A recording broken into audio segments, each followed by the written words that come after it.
Kulti town block ১ আইএনটিটিউসির প্রথম কর্মী সভা কুলটি শাকতরিয়াতে।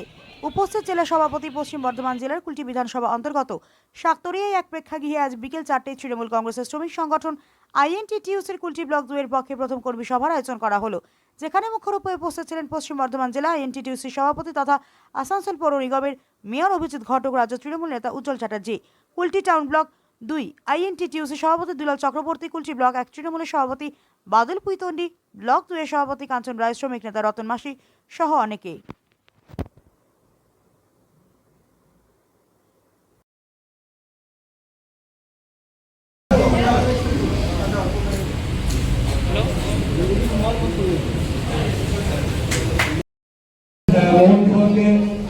সম্বোধিত করবেন আকাশ তেওয়ারি। আমাদের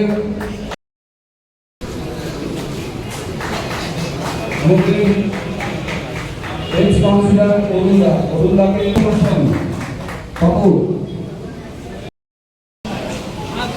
আমাদের এরপর আমাদের জেলার পশ্চিম বর্ধমান তৃণমূল কংগ্রেসের জেনারেল সেক্রেটারি সুব্রত শাকির খান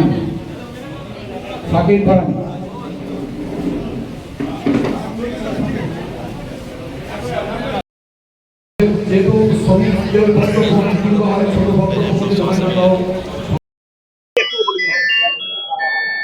আজকের যে কর্মী সভা, আমাদের যেসব সংগঠন ছেলেরা শ্রমিক সংগঠনের সাথে যুক্ত তাদের দিয়ে কর্মী সভাটা করা হয়েছে। ইতিমধ্যে নির্বাচনের দিন ঘোষণা হয়ে গেল, আর তাতে আমাদেরকে আপনারা কতটা তৈরি আছেন? আমরা সব সময় সারা বছর তৈরি থাকি। এবারে কি বিধানসভায় সিট আমরা জিতবো, টিএমসি জিতবে। आईएनटीटीयूसी का जिला का कुल्टी ब्लॉक 1 में पहला कर्मी सम्मेलन था, तो उसमें हम लोग के जिला के प्रेसिडेंट अभिजीत घटक आए थे और हमारे राज्य के वाइस प्रेसिडेंट उज्ज्वल झा यहाँ उपस्थित थे।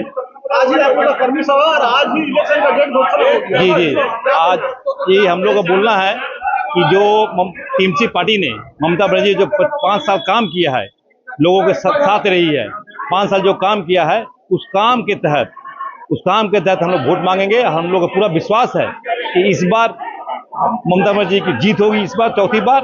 और इलेक्शन का डेट आया है 23 अप्रैल और 29 अप्रैल। 23 तारीख को पश्चिम बर्धमान में है और हम लोग की जीत होगी। जो ममता बनर्जी काम किया है उसके प्रति मैं आईएनटीटीयूसी का जिला का जनरल सेक्रेटरी हूँ, रतन मसी।